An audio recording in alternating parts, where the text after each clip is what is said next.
Our channel. எல்லாரும் எப்படி இருக்கீங்க? நல்லா இருப்பீங்க அப்படின்னு நினைக்கிறேன்.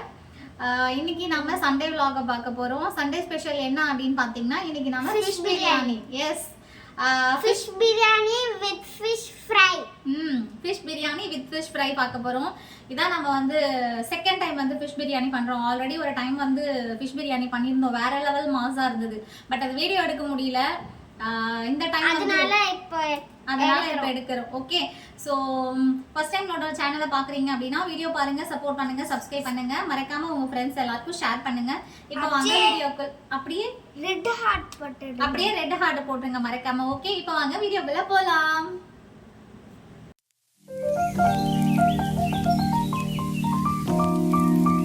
இப்போ வந்து ஃபிஷ் பிரியாணி ஃபிஷ் ஃப்ரை பண்ணுறதுக்கு வந்து நான் 2 கிலோ மீன் வாங்கியிருக்கேங்க. அவங்க வந்து மீனை வந்து கட் பண்ணி கொடுத்துட்டாங்க. நம்ம ஏரியோட மீன், நம்ம ஏரியில பிடிக்கிற மீன், இது ஃப்ரெஷ்ஷாக உயிரோட இருக்கிற மீனை பார்த்து வாங்கியிருக்கோம். 2 கிலோ மீன் வாங்கியிருக்கேன். ஓகேங்களா, இந்த மாதிரி பெரிய பெரிய மீனாக வாங்கியிருக்கேன். அப்போ தான் வந்து பிரியாணி பண்ணும்போது குழஞ்சி போகாமல் இருக்கும். அதனால நல்லா பெரிய பெரிய மீனாக வந்து நான் கேட்டு வாங்கியிருக்கேன். எப்போவுமே நம்ம பெரிய மீன் தான் வாங்குவோம். குட்டி மீன் வந்து நிறைய முள் இருக்கும், பாப்பாங்க சாப்பிட்றதுக்கு கஷ்டமாக இருக்கும். அதனால எப்போவுமே வந்து நான் பெரிய மீனாக கேட்டு வாங்குவேன். இப்போ வந்து நல்ல பெரிய மீனாக வந்து கேட்டு வாங்கியிருக்கேன். ஓகேங்களா, அவங்க இந்த மாதிரி கட் பண்ணி கொடுத்துருவாங்க. நம்ம வந்து அதை நீட்டாக சுத்தமாக சின்ன சின்ன பீஸாக போட்டு கட் பண்ணி எடுத்துக்கணும். அவங்களே வந்து காலையில் கட் பண்ணி கொண்டாந்து கொடுத்துட்டு போயிட்டாங்க. இப்போ இதை நாம் குட்டி குட்டி பீஸாக வந்து கட் பண்ணிவிட்டு நீட்டாக க்ளீன் பண்ணி எடுக்க போகிறேன். ஸோ வாங்க க்ளீன் பண்ண போகலாம். இப்போ வந்து மீனை குட்டி குட்டி பீஸா வந்து நம்ம சின்ன சின்ன பீஸா குட்டி குட்டி பீஸா வந்து கட் பண்ணிட்டு அதை வந்து கழுவ போறோம். ஓகே, அவங்க இந்த மீன் மேல இருக்கிற இந்த என்ன சொல்லுவாங்க, படப்படையா இருக்கும்ல, பொறாஞ்சல்னு சொல்லுவாங்க, அதெல்லாம் வந்து அவங்க க்ளீன் பண்ணி கொடுத்துட்டாங்க நீட்டா. நாம வந்து இந்த குட்டி குட்டி பீஸா மாத்திரமே அதை கட் பண்ணிக்க போறோம். ஃபிஷ் பிரியாணி அப்படின்றதுனால ரொம்ப சின்ன சின்ன பீஸா வந்து கட் பண்ணோம் அப்படின்னா குழஞ்சு போயிடும் மீன். அதனால கொஞ்சம் பெரிய பெரிய பீஸா வந்து கட் பண்ணி எடுத்துக்கலாம். இருக்கிறதுலயே பெரிய வேலை என்ன அப்படின்னு பாத்தீங்கன்னா மீனை கட் பண்ணி அதை கிளீன் பண்ற வேலை தான். பிரியாணி ரொம்ப ஈஸியா முடிஞ்சிடும். பட் இதை கட் பண்ணி கிளீன் பண்ணி இதை மசாலாலாம் போடுறதுதான் ரொம்ப பெரிய வேலை. பிரியாணி ரொம்ப சிம்பிளா முடிஞ்சிடும்.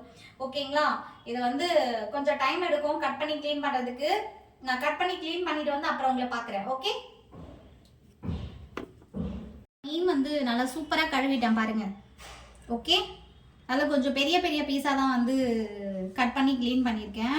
ஏன் அப்படின்னு பார்த்தீங்கன்னா அப்போ தான் வந்து மசாலா தடவி பிரியாணியில் போடும்போது சீக்கிரமாக குழஞ்சி போகாது. அதனால பெரிய பெரிய பீஸாக வந்து கட் பண்ணி நீட்டாக கழுவி எடுத்தாச்சு. இதை கழுவுறதுக்கு 1 hour ஆச்சுங்க. 1 hour ஆச்சு இதை கழுவி எடுக்கிறதுக்கு. இப்போ இதோட நம்ம என்ன பண்ணோம் அப்படின்னு பார்த்தீங்கன்னா கொஞ்சமாக மஞ்சள் உப்பு போட்டு நல்லா ஊற வைக்கணும். ஒரு 15 நிமிஷம் ஊற வச்சுட்டு அதுக்கப்புறம் கழுவிட்டு எடுத்தீங்க அப்படின்னா தான் இந்த மீனோட அந்த கவிச்சு ஸ்மெல் இருக்கும்ல, அதெல்லாம் வந்து போகும். ஸோ இப்போ நான் இது உப்பு போட்டு அதுக்கப்புறம் மஞ்சத்தூள் போட்டு கொஞ்சமாக அப்படியே வந்து ஒரு 10லேருந்து 15 நிமிஷம் வந்து ஊற வச்சுட்டு அப்புறமா வந்து நல்ல ஒரு பெரிய பாத்திரத்தில் தண்ணி எடுத்துக்கிட்டு நீட்டாக அழைச்சி எடுத்துக்கிட்டிங்க அப்படின்னா அந்த கவிச்சு ஸ்மெல் வந்து வராமல் இருக்கும். ஓகேங்களா, உப்பு மஞ்சத்தூள், ஓகே, மஞ்சத்தூள் போட்டு நல்லா வந்து மிக்ஸ் பண்ணிக்கிட்டு ஒரு 10லேருந்து 15 நிமிஷம் வந்து ஊற வச்சு கழுவி எடுத்துக்கலாம். ஓகேவா, வந்து ஒரு 10 நிமிஷம் மஞ்சத்தூள் உப்பில் வந்து நல்லா ஊறட்டும். நம்ம அதுக்குள்ளே மீன் மசாலா வந்து ரெடி பண்ணிக்கலாமாங்க. இப்போ நான் வந்து மீன் மசாலாவுக்கு மிளகுத்தூள், மல்லித்தூள், உப்பு, மஞ்சத்தூள் எடுத்துகிட்ருக்கேன். இந்த மாதிரி ஒரு பவுல் எடுத்துக்கிட்டு நம்ம எடுத்துக்கிற மசாலா ஐட்டம்ஸ் எல்லாத்தையும் இதோட சேர்த்துக்கோங்க.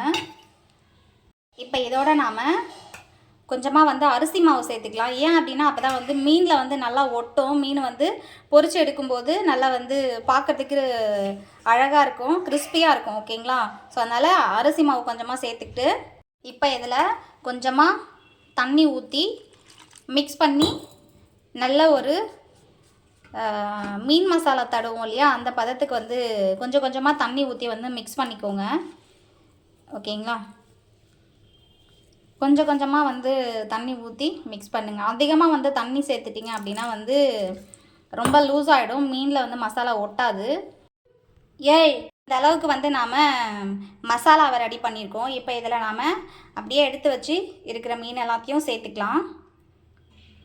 ஓகே, நல்லா சேர்த்துட்டு மேலே வந்து நல்லா மசாலா எடுத்து இந்த மாதிரி தடவிக்கோங்க. ஓகேங்களா, அரிசி மாவு சேர்த்துருக்கோம் இல்லையா, அதனால் வந்து நம்ம மசாலா வந்து சூப்பராக வந்து மீனில் ஒட்டிக்கும். அதுக்காக தான் நாம் வந்து அரிசி மாவு இதில் சேர்க்குறது. ஓகே, இந்த மாதிரி ஒவ்வொரு மீனாக வந்து மசாலா வந்து தடவி தடவி அப்படியே ஒரு பிளேட்டில் வந்து நாம் மாற்றி வச்சுக்கலாம். மசாலா போட்டு ஒரு 10லேருந்து 20 நிமிஷம் வந்து நல்லா ஊறுச்சு அப்படின்னா அதில் இருக்கிற மசாலா ஐட்டம்ஸு எல்லாமே வந்து மீனில் அப்படியே வந்து ஊறும். ஸோ இதை அப்படியே ஒரு 10லேருந்து 15 நிமிஷம் வந்து ஊறட்டும். எல்லா மீனுக்கும் ஈவனாக வந்து மசாலா வந்து ஸ்ப்ரெட் ஆகிற மாதிரி நல்லா தடவி அப்படியே பிளேட்டில் வச்சுருக்கேன். இதை அப்படியே வந்து ஒரு மூடி போட்டு ஒரு 10லேருந்து 15 நிமிஷம் வந்து நல்லா ஊறட்டும். அதுக்குள்ளே நாம் பிரியாணி ரெடி பண்ணிக்கலாம். தேவையான எல்லா பொருளும் ரெடி பண்ணியாச்சுங்க. ஸோ தக்காளி கட் பண்ணியாச்சு, புதினா கொத்தமல்லி, அதுக்கப்புறம் மீன் ஊறிக்கிட்டு இருக்கு, அப்புறம் ஆனியன் கட் பண்ணியாச்சு, பூண்டு வந்து நச்சு வச்சுருக்கேன், அதுக்கப்புறம் இஞ்சி பூண்டு பேஸ்ட்டு எல்லாமே ரெடி ஆயிடுச்சு. குக்கரை தூக்கி அடுப்பில் வச்சாச்சு. இப்போ வாங்க பிரியாணியை ஸ்டார்ட் பண்ணுவோம். குக்கரை அடுப்பில் வச்சாச்சு. குக்கர் வந்து சூடாயிடுச்சு. இப்போ வந்து தேவையான அளவுக்கு எண்ணெய் சேர்த்துக்கலாம். பிரியாணிக்கு தேவையான அளவுக்கு எண்ணெய் சேர்த்துக்கோங்க. அடுத்தது கொஞ்சமாக நெய் சேர்த்துக்கோங்க. நல்லா வாசனையாக இருக்குங்க பிரியாணி சாப்பிடும்போது. எந்த அளவுக்கு நெய் வேணுமோ அந்த அளவுக்கு சேர்த்துக்கோங்க. நிறைய சேர்த்துக்கிட்டா இன்னும் சூப்பராக இருக்கும். ஆயில் வந்து சூடேறிச்சு. அதில் போடுற பட்டை, லவங்கம், ஏலக்காய், கிராம்பு எல்லாமே வந்து 2-3 வந்து எடுத்திருக்கேன். இப்போ எல்லாத்தையுமே இதில் சேர்த்துக்கலாம். இதை வந்து நல்லா பொரியணும். ஓகே, நல்லா பொரியுது. வந்து பட்டை லவங்கெல்லாம் நல்லா பொரிஞ்சிருச்சு. அதுக்கப்புறம் கட் பண்ணி வச்சுருக்கிற ஆனியன் அதில் சேர்த்துக்க போகிறேன். ஆனியன் வந்து நல்லா வதங்கட்டும். ஓகே, இப்போ இதோட கொஞ்சமாக உப்பு சேர்த்துக்கோங்க. ஆனியன் வதங்கிறதுக்காக உப்பு கொடுங்க. வந்து இந்த ஆனியன் வதங்குற அளவுக்கு தேவையான அளவுக்கு உப்பு சேர்த்துக்கோங்க. அப்படியே வந்து இந்த ஆனியன் வந்து நல்ல கோல்டு கலரில் வர அளவுக்கு வதக்கிக்கோங்க. சரிங்களா?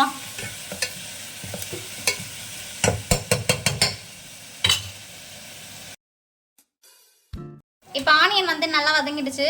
இஞ்சி பூண்டு பேஸ்ட் வந்து சேர்த்துக்கலாம். இந்த இஞ்சி பூண்டு பேஸ்ட் வந்து நல்லா வந்து பச்சை வாசனை போகிற வரைக்கும் வதக்கிக்கலாம். சரிங்களா? ஆனியனு அதுக்கப்புறம் இஞ்சி பூண்டு பேஸ்ட் நல்லா வதங்கிடுச்சு. இப்போ வந்து 2 பச்சை மிளகாய் நல்லா கீறிட்டு சேர்த்துக்கோங்க. அப்படியே முழுசாக சேர்த்திங்க அப்படின்னா வெடிக்கிறதுக்கு சான்ஸ் இருக்குது. ஓகே,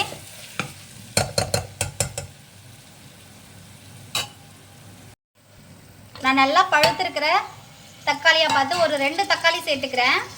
வதங்கிறதுக்குள்ளே இந்த பக்கமாக வந்து அடுப்பை பற்ற வச்சு ஒரு கடாய் வச்சு எண்ணெய் சேர்த்துக்கலாம் மீன் வறுக்கிறதுக்காக. ஓகே, நான் தேவையான அளவுக்கு வந்து எண்ணெய் ஊற்றிக்கிறேன். அப்படியே வந்து பிரியாணிக்கு மசாலா வந்து ரெடி ஆகிட்டு இருக்கு. அது மசாலா சேர்த்துக்கலாம். 1/2 டீஸ்பூன் வந்து கரம் மசாலா. ஏன் அப்படின்னா நான் வந்து ஒரு 1/2 ஸ்பூன் போல் மீனில் வந்து போட்டிருக்கேன் கரம் மசாலா. அதிகமாக சேர்த்தா வந்து ஸ்மெல் வரும். அதனால் கொஞ்சமாக சேர்த்துக்கோங்க. நம்ம மீனை வந்து பிரியாணியில் சேர்க்க போகிறோம் இல்லையா, அதனால் கொஞ்சமாக சேர்த்துக்கிறேன். அதுக்கடுத்தது காரத்துக்கு ஏற்றால் போல் மிளகாத்தூள் சேர்த்துக்கோங்க. நான் நல்லா காரமாக இருக்கணும் அப்படின்றதுக்காக 2 ஸ்பூன் சேர்க்குறேன். நல்லா கிரேவி வதங்கிடுச்சு. ஒரு கைப்பிடி அளவுக்கு புதினா சேர்த்துக்கோங்க. புதினா நல்லா சேர்த்திங்க அப்படின்னா நல்லா வாசனையாக இருக்கும் பிரியாணி. அதுக்கப்புறம் அதே மாதிரி ஒரு கைப்பிடி அளவு கொத்தமல்லி சேர்த்து நல்லா வதக்கிக்கோங்க.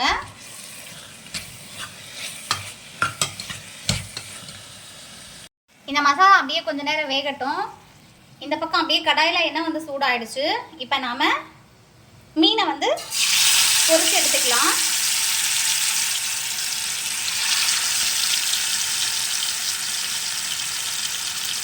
ஒரு 5 நிமிஷம் இந்த பக்கம் வெந்ததுக்கப்புறம் மறுபடியும் மீனை வந்து திருப்பி பொரிச்சு எடுத்துக்கலாம். மசாலா வந்து நல்லா வதங்கிடுச்சு. ஓகேங்களா?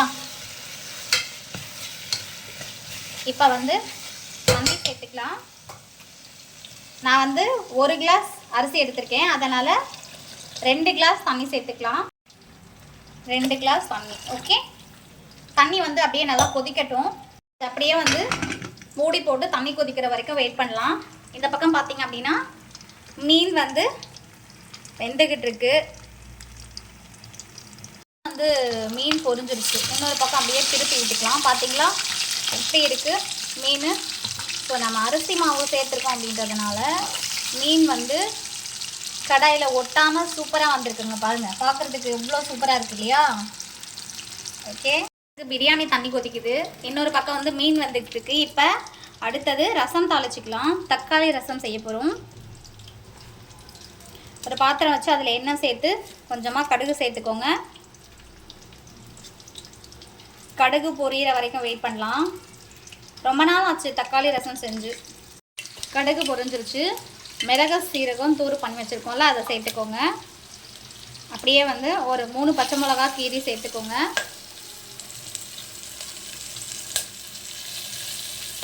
அடுத்தது கருவேப்பிலை, கொத்தமல்லி, கொஞ்சமாக மஞ்சத்தூள் சேர்த்துக்கோங்க.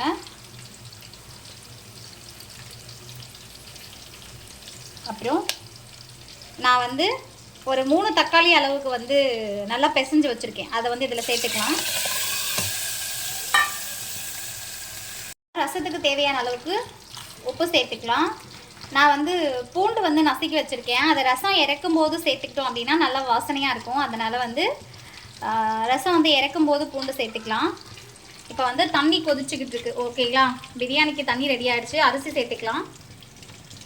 தண்ணி நல்லா கொதிக்க ஆரம்பிச்சிருச்சு. ஓகே, இப்போ நம்ம வந்து அரிசி சேர்த்துக்கலாம்.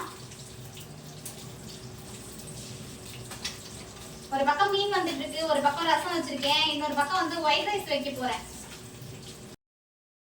மூடி போட்டு ஒரு 2 விசில் வந்து வேக வச்சு எடுத்துக்கலாம். வந்து கொதிச்சிருச்சு. இப்போ வந்து ஆஃப் பண்ணிட்டு பூண்டை சேர்த்துக்கலாம். ஓகேங்களா, இந்த சூட்டிலேயே வந்து நல்லா பூண்டு வந்து வெந்துடும். நல்ல ஸ்மெல் வருது. ஓகே, அப்புறம் மீன் வந்துக்கிட்டு இருக்கு.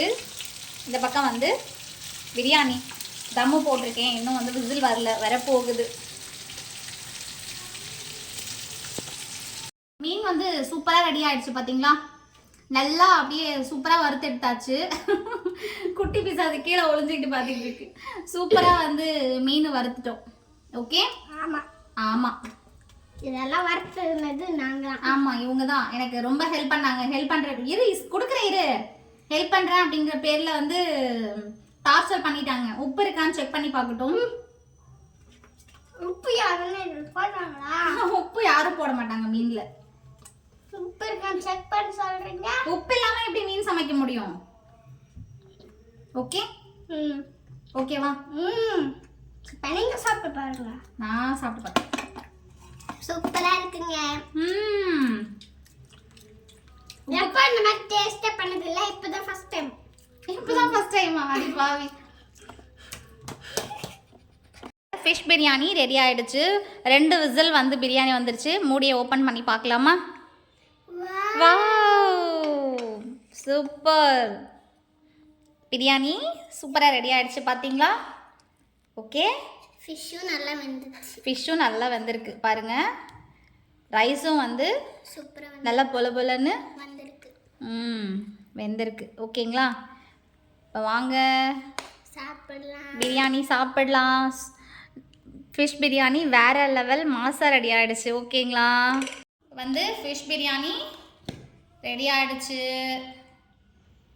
ஓகே, ஃபிஷ்ஷு பார்த்தீங்களா, கொஞ்சம் கூட வந்து குழஞ்சி போகவே இல்லை. ரைஸு பாருங்கள், சூப்பராக வந்திருக்கு பாருங்கள், குழையாம. ஓகே,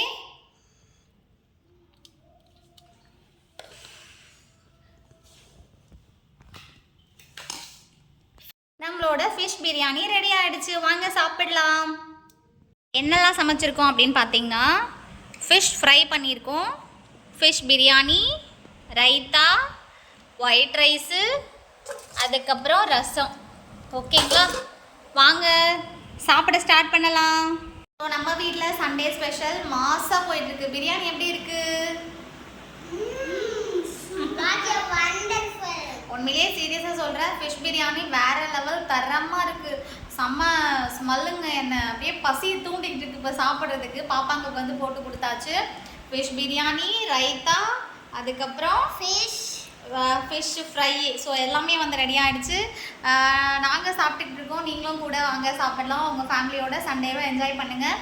வீடியோ பாருங்க, சப்போர்ட் பண்ணுங்க, சப்ஸ்கிரைப் பண்ணுங்க. வீடியோ உங்களுக்கு பிடிச்சிருந்தா உங்க ஃப்ரெண்ட்ஸ் எல்லாருக்கும் ஷேர் பண்ணி விடுங்க.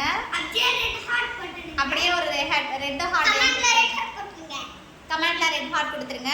நெக்ஸ்ட் ஒரு சூப்பரான வீடியோல நாங்க உங்களை மீட் பண்ண வரோம். நெக்ஸ்ட் சண்டேக்கு இன்னொரு ரெசிபி வந்து பண்ணலாம். இன்னொரு ரெசிபி பண்ணலாம் நெக்ஸ்ட் சண்டே. இப்போ நாம கிளம்பலாம். ஓகே, பாய்.